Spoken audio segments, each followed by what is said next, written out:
Okay, today we're working on a 2000 Chevy Silverado 1500 5.3 liter engine, automatic transmission, 4x4. And the problem that we're having with this thing is after the removal and replacement of the transmission, we had no speedometer. And we also had no output signal from the rear speed sensor on the T-case. And as a result, no speedometer, the transmission would not shift.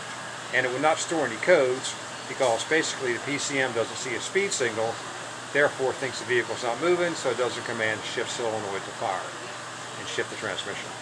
So this is what we found wrong with it. On these models, the transfer case has 3 sensors for speed. This is on the driver's side rear of the transfer case, and this is the actual sensor that gives the transmission a speed signal. On the passenger side, this is a speed sensor that gives the transfer case module the rear drive shaft speeds signal. And on the front of the transfer case, right above the drive shaft, right there, you can see it, shadow right there, that sensor right there, that's the front drive shaft speed sensor that gives the transfer case the speed sensor signal for the front drive shaft. Now, a common mistake is when I'm plugging these things, they get plugged up wrong. The most common mistake I see is that this sensor right here will get plugged into this connector right here, up here, if you can see it. That one right there. And this connector is actually the connector that goes to the speed sensor over here for the transmission. But it doesn't reach. So what happens is guys will plug in their drive shaft, rear drive shaft speed sensor signal into that connector because they unplug that one on the R&R. And all you have to do is switch these 2 plugs around.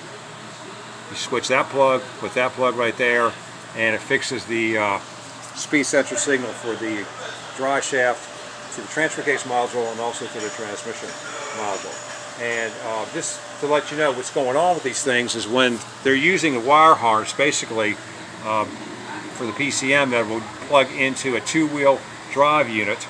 Because on the 2-wheel drive, you would have a speed sensor on the tail housing and it would reach, but on the 4-wheel drive, it won't reach. So they put a little extension on it right here. You can see this thing right here is an extension.